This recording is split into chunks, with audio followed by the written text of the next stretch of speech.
Армысыздар қадірменді ағайын, Алау телеарнасында көкейтесті сұхбат хабары. Осы жылдың тамыз айында Қостанай өңірінде жақсылық жасау атты қайырымдылық қоры ашылды. Осы қайырымдылық қорының көмегімен қазір Қостанай ауданының Жамбыл ауылында мешіт салынып жатыр, және ол мешіт аяқталуға жақын. Біз бүгінгі хабарымызда бүгінде қайырымдылықтың дамуы, сонымен қатар әрине рухани, халықты мәдени жағынан сусындату, осы бір адамға қажетті салаларды дамыту жөнінде сөз етеміз. Ал студияға шақырған қонағымыз Қостанай ауданының Жамбыл ауылының клубының мәдени ұйымдастырушысы әрі осы қайырымдылық қорды ашуға бірден бір атсалысқан Медет Байзақов. Медет, сәлематсыз ба? Студиямызға қош келіпсіздер. Қош келіпсіз. Енді сіз жаста болса, бас болып, жақсылық жасау атты қайырымдылық қор құрыпсыздар. Соның ақшасына мешіт салынып біткелі жатыр екен. Жалпы енді осы қор туралы айтсаңыз. Неліктен осындай ой туды қор ашу? Енді бұл жерде біздегі себеп қана. Ол қорды жалғыз мен ғана ашқан жоқпын. Бұл жерде Марғұлан Әбдібеков деген азаматтардың да үлесі бар. Қазіргі Ілияс Омаров атындағы Қазақ драма театрының әртістерінің де үлесі бар. Жалпы Қостанай Торғай Тобыл өңірінің өнерпаздарының барлығында өзіндік үлесі бар. Бұл қордың да ашылуына бірнеше себептер болды. Былтырғы ораза айында, қасиетті Рамазан айында ой келді. Енді ауылда, Жамбыл ауылында жамағат күрт өсті. Осы оразада Алла берекетін беріп, сосын ол жерде өзінің намазхана, шағын ғана бір пәтерде намазхана қалып отыратынбыз. Мешіт салу керек болды. Сол көптен берге арманым еді. Мен бала кезімдегі арманым десем де болады осы. Ауылыма мешіт салсам дейтінмін. Сол осы Жамбыл ауылына бұйырған екен. Өз ауылыма салмасам да. Енді соны жігіттермен, бауырларымызбен бәріміз ақылдасып, концертпен шығайық. Тамшыдан теңіз құралады, теңгеден тиыннан теңге құралады дейді, ақырындап көрейік. Алла жәрдемші ғой. Алла тағала өзі айтады екен, сен ең бастысы баста дейді мешіт салған. Мысалға мешіт, медресе бір жақсы дүниелер жасалатын болсаңыз, кейде адам айтады ғой, мен үйтсем үйтер едім, бүйтсем бүйтер едім деген сияқты. Бірақ Алла тағала айтып тұрды, сен соны баста дейді. Және қолыңда не бар, соны сен шығар. Сосын арқай өзі Алла тағала басқа адамдардың көзін, жолын ашып береді екен. Оған міне дәлел осы жағдай. Сол кезде жігіттермен шықтық, өнерпаздармен бағдарлама құрдық, 13 ауданда араладық, концерттік тегін концерт қойдық, енді жәшік қойып, жаңа фонд сол кезде енді біз барып концерт қойған кезде, жәшік қойған кезде заңмен жүру керек қой. Енді бізде фонд іштемеу кезде ашылған жоқ, бірақ ертең аны біреу сұраса, бұл жәшік ресми қойылған ба, әлде заңсыз ба деп? Заңсыз ба, ол қайда кетеді, қалай кетеді? Әрине. Ол енді қазір ауызша жауап беретін заман емес қой. Қазір 21-ші ғасыр барлығы қағаз жүзінде, заң жүзінде болу керек. Сонымен үлкен кісілермен, имамдармен ақылдаса келе жаңағы фонд аштық, жақсылық жасау қоғамдық қайырымдылық қорын аштық. Соны желеулетіп, соны арқаулатып, жаңағы аудандарды аралап концерт қойып, содан азын-аулақ түскен ақшамен жаңағы Жамбыл ауылында Қостанай ауданының әкімдігінен жер сұрап, жер телімін алып бастап кеттік. Енді ол жаңағы концерттен түскен ақша үлкен қомақты қаржы деп айтпаймын. Бір кірпішін қойсақ та, бірақ бастауым солмен бастадық. Ары қарай өзі жамағат ел болып жұмыла кетті. Енді бұл фондқа ақшаны қайдан салып жатыр, қайда кетіп жатыр деген сұрақтар болуы мүмкін мысалға. Бұған Қарекет қоры өзіңіз білесіз, жұмыс істеп жатыр. Қазір өнер қырандарының атсалысуымен енді республика бойынша үлкен қазір осы жақында бір жылдықтарын тойлап өтті. Қателеспесем, бір 43 па, сондай отбасыға үй алып берді. Күні кешеде көрсетіп жатыр, Ол да бізге себеп болды. Неге бізге де сондай бір жақсы істермен айналыспасқа? Өйткені пайғамбарымыз саллаллаху алейхи ва саллям айтады, жарыссаңдар, жақсылықта жарысыңдар дейді. Біреумен жаңағындай бір жамандықта тоймен жарысқанша, анау андай көлік алып, мен мұндай көлік алам, анау әнжеге барып, мен мінжеге барам деп жарысқаннан көрі, осындай жақсылықта сауабы бол, игілікті істерде жарысқан әлдеқайда жақсы емес пе? Сол жаңа харакет қорда бізге түрткі болып десек те болады. Себебі соған қарап кішкене бізде жоспар құрдық. Сосын айналып келген кезінде ақылдаса келе осылай жақсылық жасау қоры енді негізгі бағыты мешіттерге қолдау көрсету болсыншы деп өзіміз солай шештік. Соның бірінші жұмысымыздың жемісі Жамбыл ауылындағы қазір 150 шарты метрлік намазхана салдық. Құдай қаласа, осы алдағы желтоқсан айында тәуелсіздігімізге қарсы ма, егер Алла қалап жатса, бәрі жақсы болып жатса, ашамыз ба деген ойымыз бар. Бұл жерде тек қана мешіт намазхана салғанда фондтың ғана үлесі емес, фонд жай себепші болды. Енді бір бөлігіне ақша құюшы құрал ретінде ол жұмыс істеп жатыр. Бірақ негізгі бөлімін жаңағы ауылдың өзінің ақсақалдарымыз бар, пенсионерлеріміз бар, мұғалімдеріміз бар. Оларда бір бөлігін құйды. Енді жан-жақтан әр жамағат, мысалға жаңағы Маңдай Батыр мешітінің жамағаты, Қосжалеу ата мешітінің жамағаты болсын, аудандағы мешіттердің жамағаты болсын, өздері хабарласып, әркім өз үлесін қосып, тиын тебенін беріп, келіп жаздай келіп асарлатып кеткен кездерде болды. Бұның өзі бір қуантарлық жағдай. Сонда кейде сырттай қарап отырсаң өзің сүйсінесің. Бұл біздің қазағымыздың бір тұтастығының белгісі. Әрине. Міне, бұл және мешіт дегеніміз бір жерге бірлікке, бір жақсы тірлікке ұжымдастыратын үлкен рухани құрал деп білемін. Бұл жерде Алланың разылығының сыртында біздің жамағаттың да бір-біріне жаңағы мейірімі, бір-біріне деген бауырмалшылығы артқанына да біраз себеп не болдық, біз куә болдық. Енді жаңа фондқа мысалға қай жерден қай жақтан ақша құйылады десеңіздер 200 теңгеде түсіп жатқан кездер бар. 200 мыңнан да түскен кездер бар. Енді ол 200 мыңды бір фондқа салған ақшаны біз фондын ашуын ашып алып, бірақ ойлаған жоқпыз осындай дәрежеге жетеміз, осы фондпен мешіт саламыз деген. Бірақ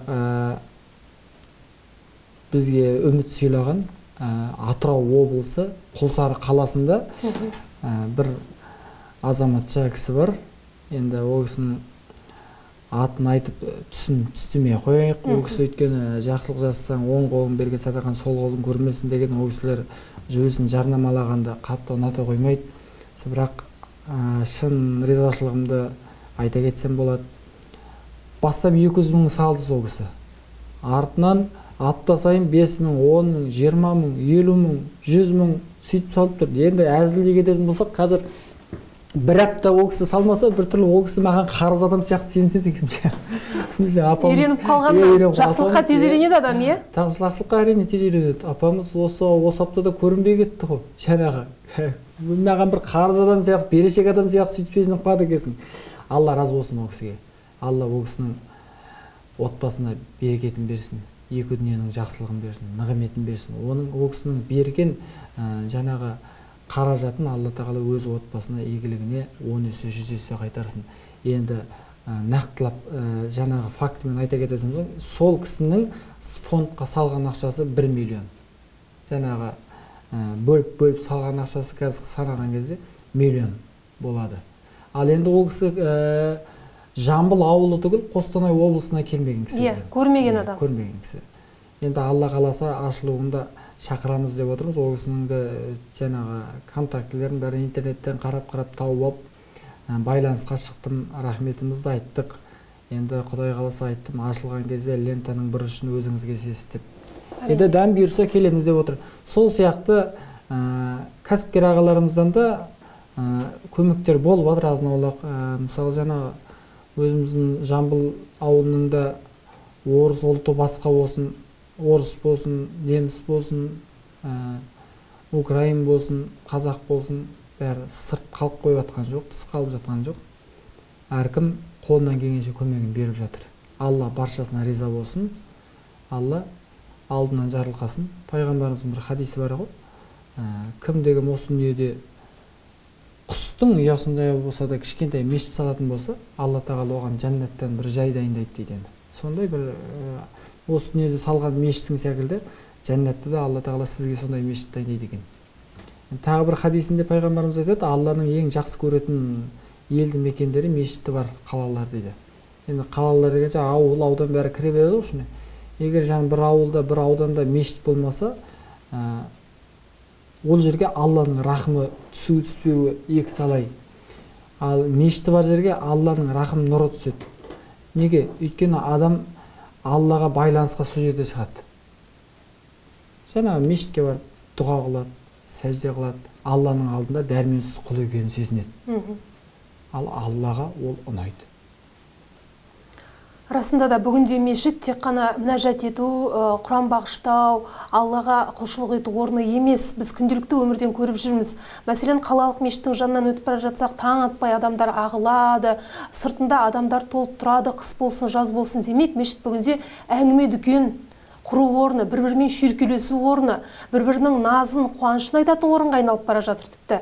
Енді Жамбыл ауылы арасында да қалаға келу олар үшін, халық үшін өте қиын, е?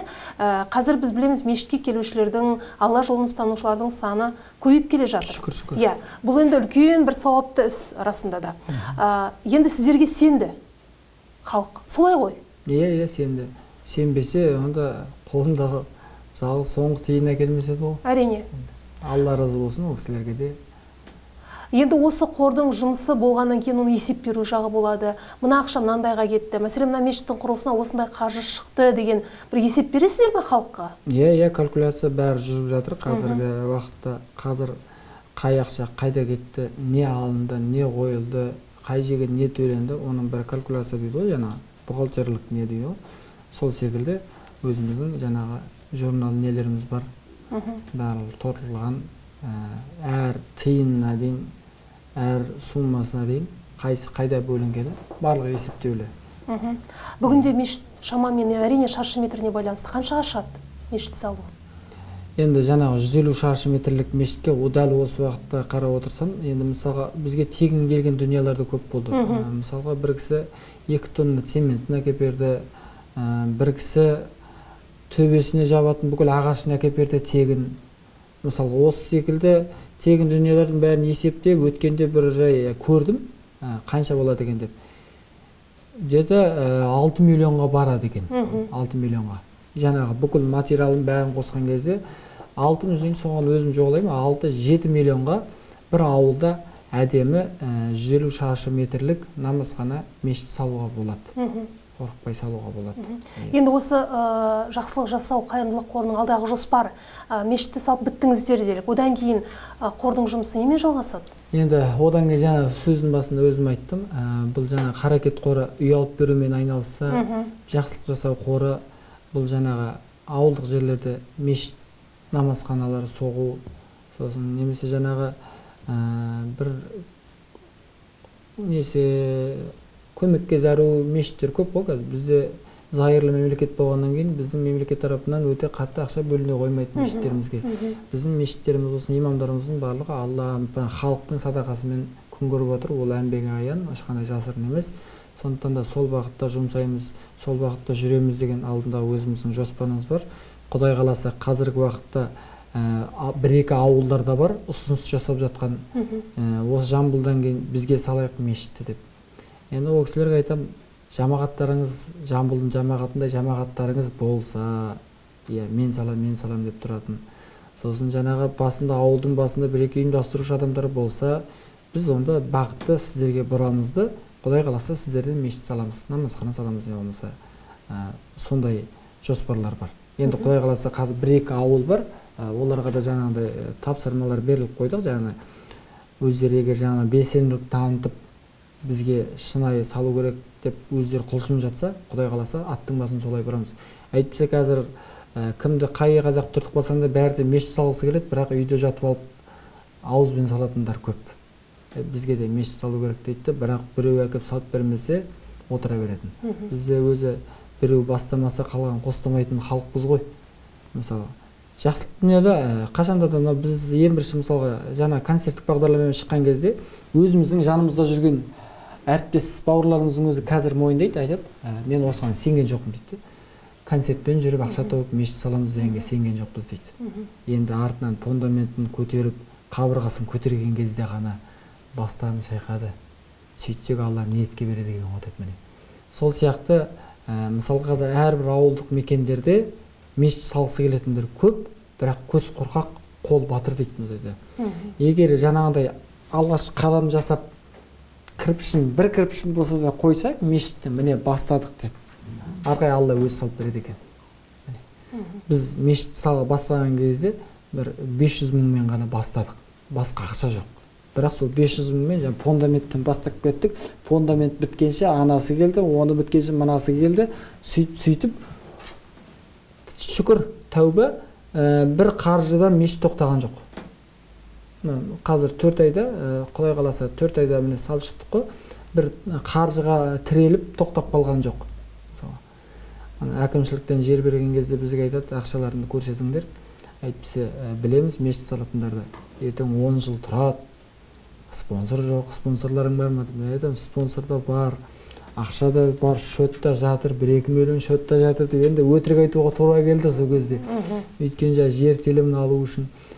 Бірақ іште біртүрлі бір сенім болды. Халық жұмыла көтерілетініне, жұмыла кірісетініне, Аллаға шүкір, Алла үмітімді ақтады, берді. Міне қазір бір құрылысшыны біз жалдаған жоқпыз. Бәрі тегін кеп жұмыс істеп кетеді. Мысалға, жұмыстың сағаты 6-дан ке жаздай мысалға отпускіде болдық көбісіміз. Сол жерде басы-қасында жұмыс істеп. Қазіргі уақытта ақсақалдарымыз бар.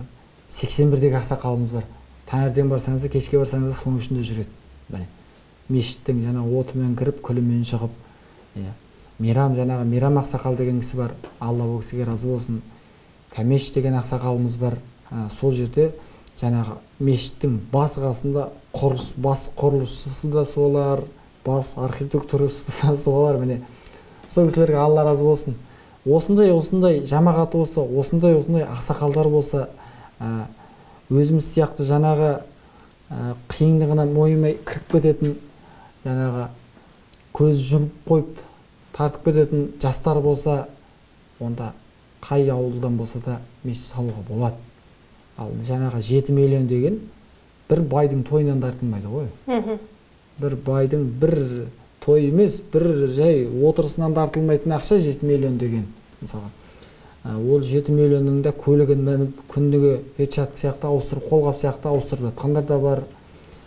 Сол 7 миллионға керек емес нәрсеге күнәға жұмсап жатқандар да бар. Ал оның қасында игі істерге жұмсаса жақсы, құба-құп дүние болатын еді. Енді бізде қазақта да үлкен байлар, жомарт адамдар бар ғой, жоқ емес. Бірақ ол кісілерге Алла тағала хидаят берсе, егер ол кісілерге Алла тағала көзін ашып, міне мешіт салғанда оның қандай сауабы бар екен көрсетсе ғой, көкіректері оянса ғой, онда әрбір қазақтың ауылында фонд ашпай-ақ мешіт салатын байлар бар, шүкір. Құдай соған жеткізсін. Расында да айтқаныңыз келсін. Қымбатты көрермендер, бүгінгі студия қонағы жақсылық жасау қайырымдылық қорының ашылуына Қостанайда ұйытқы болған және Қостанай ауданының Жамбыл ауыл клубының мәдени ұйымдастырушысы Медет Байзақов бізде қонақта. Әңгімемізді әрі қарай жалғастырамыз. Медет, расында да бұл үлкен игі іс. Жалпы қайырымдылық жасауды дінде де, былай қарапайым қағидаларда да ол адамға мың есе болып, өзінен қайтпаса балаларына қайтатын үлкен бір сауапты істеп жатамыз. Демек бізде қайырымды жандылар жетерлік, жеткілікті. Дегенмен де енді осы рухани мәдени даму бірге тұтас жүреді. Сіз мәдениет үйінде, мәдениет клубында жұмыс істейсіз, сол ауылдың мәдениетін дамытуға атсалысып жатсыз. Осы жаға қалай енді? Ол деді, Аллаға шүкір, Жамбыл ауылына өзімнің көшіп келгеніме қазір 1,5 жыл болды. Сол былтырдан бастап сол мәдениет саласында қызмет жасаймын. Алланың қалауымен былтырғы 2017 жылы аудандық көркем өнерпаздар байқауында бас жүлдені қанжығамызға байладық. Бізде, мысалға, біздің Қостанай ауданының бір ерекшелігі басқа аудандарда көркем өнерпаздар байқауы жылына 1-ақ рет болады. сол бір рет болғанның өзін кейде кей ауылдар өткізе алмай жатады. Мен өзім кезінде Денисов ауданында, Түйемойнақ елді мекенінде аудандық мәдениет үйінің директор болып жұмыс істегем. Сол кезде жаңағы жылына бір келетін байқауды кейбір ауылдар өткізе алмай, номер жинай алмай, өнерпаздарын жинай алмай, басын қоса алмай қиналып жататын. Ал енді Қостанай ауданының бір ерекшелігі, ол енді басқа аудандардан қарағанда жылына 4 мәрте болады бізде. Жаңағы көркем өнерпаздар байқауы әр квартал сайын болады. Міне осы жақында ғана 4-ші этапты өткіздік. Енді Құдай қаласа осы желтоқсан айында гала концерті болады. Сол кезде айта жатады енді кім бас жүлде, кім бірінші орын, кім екінші орын. Ал енді бір жағынан бұның да үлкен пайдасы бар. Жаңағы ауылда жылына 4 рет байқау өткізу, ол қаншама өнерпаздардың көзін ашуға, қаншама таланттарды оятуға себеп болады мысалға. Сіз мысалға осы бір концерт, бір байқауда көрсеткен номеріңізді келесі байқауда көрсетпейсіз, оған уже басқа номер дайындайсыз. Сол жағынан қарағанда біздің қазір Жамбыл Алтын далада бізге қарайды енді. Жамбыл Алтын дала ауылы өнерден кемде кем емес, өнерпаздарымыз да бар. Ұлысқа бөлінбейміз. Бәріміз бір қазақстандық болғаннан кейін ол жерде өзімнің орыс әжелерім де бар. Сладкая ягода деп жаңағы топ, вокалдық топ. Өткендегі байқауда қазақша өлең айтқызып, ол кісілермен бірге шығып, өзім солист болып, домбыра үйірмесі бар, жұмыс істеп жатыр. Өзім жетекшілік етемін. Кішкентай 3-ші класстан бастап 7-ші, 8-ші классқа дейін, сыныпқа дейін балаларды үйретеміз. Сосын жаңағы жерде ақшасыз тегін мәдениет саласында жұмыс істеп жатқан әріптестерім де бар ол жерде. Эльмира деген бір қарындасымыз бар. Татар қыз, жаңағы ол кісі жаңағы күнара кешкілік сабақ мектептен кейін балаларға би дәрісін үйретеді жаңағы. Оған ешкім, үкімет те ешкімде, мен де ешкімде ақша төлеп жатқан жоқ, бірақ өзінің хоббиі. Ол да бізге жақсы, ол да болса ауылдың өнерге деген бір қызығушылығы, елдің өнерге деген сүйіспеншілігі, сол кісілердің арқасында кішкентай жас бүлдіршіндер, балалар биге барып біраз нәрсе үйреніп жатыр. Вокалдан да балалар бар, өлең айтып жүрген. Жалпы айтқанда ауыл кеші көңілді дейді ғой. Біздің Жамбыл ауылы ол көңілді. Қай жағынан алсақ та, ол жағы өнер саласынан алсаңыз да, рухани жағынан алсаңыз да, ол жақтан енді болашақ бар, келешек бар. Мен Құдайға, Аллаға разымын. Мен өзімді сондай елді мекенмен, сондай тағдырымды ауылмен байланыстырғанына. Құдай қаласа, ол жерде қазір міне Серік деген физрук дене шынықтыру пәнінің мұғалімі бар. Бауырымыз қазір спорт секцияларын ашып жатыр. Күрес, волейбол, теннис деген сияқты. Бұл енді қаланың жағында тұрған ауыл болғаннан кейін ол жерде болу керек ондай дүниелер. Құдай қаласа, сол ауылдан үлкен чемпиондар, үлкен Қазақстанға еңбек сіңірген қайраткерлер, үлкен ғалымдар, қарилар шығады деген сенімдеміз. Алла соған жеткізсін. Ауылдық клубқа тұрғындар келе ме? Енді ол жағынан айтатын болсақ, келеді, бірақ бізде Жамбыл ауылында негізінде ғимарат жоқ. Арнайы ғимараты жоқ. Арнайы ғимарат жоқ. Біз енді ана жерде Александр Иванович деген Докучаев бір ағамыз бар. Жеке шаруашылық қожалығын басқарады сол жерде өзі. Сол кісінің үлкен ғимараты бар. Жаңағы сол ғимаратының төменгі этажын, холлын сұрап алғанбыз. Ол кісіге де рахмет, бала шағасын қызығын көрсін. Ол кісі сөзге келген жоқ. Бізге ауылдың игілігі үшін тегіннен тегін бізге қазір ұсынып беріп отыр. Біз сол жерде концертімізді де, кешімізді де, жаңағы үйірмелерімізді бәрін сол жерде өткізіп жатырмыз. Енді Алла қаласа, алдағы жылдарда үкімет тарапынан бізге бір мәдени ошақ салып береді деген ниеттеміз. Құдай қаласа, соған жеткізсін дейміз. Ал халықтың қызығушылығы, жаңа өзім айтқандай, алдыға қарай артпаса, артқа тартпайды. Осы мәселені жергілікті билік білет, солай ғой? Мәдениет ошағының арнайы мәдени клубтың жоқтығын. Демек, енді солармен байланысып, бұл мәселе қашан шешіледі? Хабарласып көрдіңіздер ме? Бұл мәселе алдағы осы 2-3 жылдың жоспарында бар деп айтқан маған негізінде. Енді соны күтеміз енді. Көбіне шағанда азына шадау керек дейді енді. Енді оған дейін жаңағындай жекеменшік тұлғалардың ғимараттарын пайдаланып отыра тура келеді. Демек, расында да көп түкірсе көлі, халықтың көмегімен, солардың бір бастамасымен көп нәрсе ауылдарда тындырылып жатыр қазір. Әсіресе қазіргі уақытта мына рухани жаңғыру бағдарламасы, күні кешегі елбасының жарыққа шыққан ұлы даланың 7 қыры бағдарламалық мақаласында да ауылға оралу, туған өлкеге оралу, тарихқа оралу, көз жүгірту бір үлкен мәселе ретінде қозғалды. Осы ретте ауылды дамытуға әлі де қандай үлесіңізді қоспақсыз? Мешіт демекші, біздің Қостанай облысының көптеген ауылдарында бірдей мешіт жоқ бекен? Қанша ауылда мешіт жоқ екен, сол мәліметке көз жүгіртіп көрдіңіздер ме? Енді статистика бойынша нақты факты келтіре алмаймыз. Бірақ көп ауылда бізде мешіт намазханалардың жоқтық қасы. Мысалға, мен өзімнің Денисов ауданында 4 жыл жұмыс істедім. Ол жерде бір ауылда ғана мешіт бар. Мысалы, аудан орталығында бар, және ауылда бар. Үлкен районда мысалы.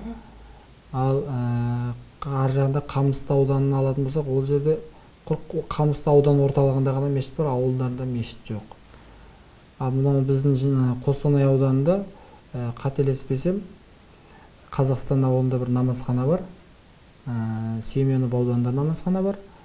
Сосын жаңағы біздегі шағын намазханамыз бар. Басқа ауылдық мекендерде мешіт намазханалар жоқ.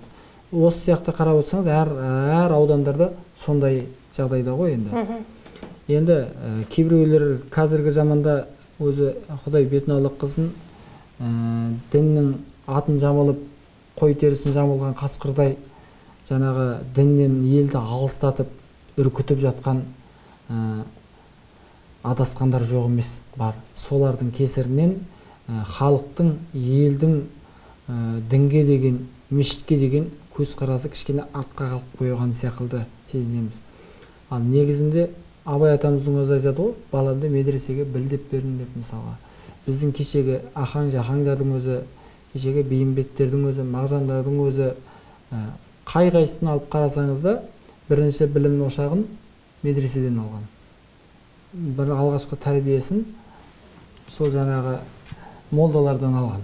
Енді мысалға біздің кеңес үкіметінің бір ғана жақсы бір өзім қолдайтын бір идеологиясы бар. Ол кезде тәртіпті бірінші мәртебеге қойды, одан кейін білімді қойды. Ал қазіргі біздің қоғамда, қазіргі біздің дәуірде біз білімді біріншіге қойып қойдық та, сосын тәртіпті екіншіге қойып қойдық. Соның кесірінен қазір мектепте оқушылар соғып өтіп кетеді, амандаспайды. Соның кесірінен қазір мектептегі оқушыларға бетіне қарап қатты сөйлей алмайсың да қазір. Бетіне қарап бірдеңе деп, жаңағы егер қатесін түзейінде бірдеңе деп айтып қалсаң, өзіңе заңын айтып, өзіңе жаңағындай қараспан төндіріп, өзіңді біраз жерге апарып тастайтын жағдайға кетті. Ал кезінде біз өзіңіз білесіз, біз мектепте сол соңғы буындар біз шығармыз, сол мұғалімді көрген кезде келесі көшеден айналып қашатын едік қой. Ол тәрбиенің белгісі. Ал жаңағы мешіт медреселер, ол бізді үлкенге деген құрметті үйретеді. Ата-анаға деген ізеттілікті үйретеді. Мұсылман адам қандай болу керегін үйретеді. Демек, әр бала, әр ата-ана баласын иманға тәрбиелеу керек. Медет мырза, бізге берілген уақыт аяқталып қалды. Сондықтан да студиямызға келгеніңізге алғысымызды білдіреміз. Шығармашылығыңызға үлкен зор табыстар тілейміз. Қайырымдылық қоры өсіп өркендесін дейміз. Ал құрметті көрермендер, осымен хабарымыз аяқталды. Бүгінгі студия қонағы болған Қостанай облысында жақсылық жасау қайырымдылық қорының ұйымдастырушысы және Жамбыл ауылының клубының мәдени ұйымдастырушысы Медет Байзақов. Мен сіздермен қоштасамын. Аман сау болыңыздар.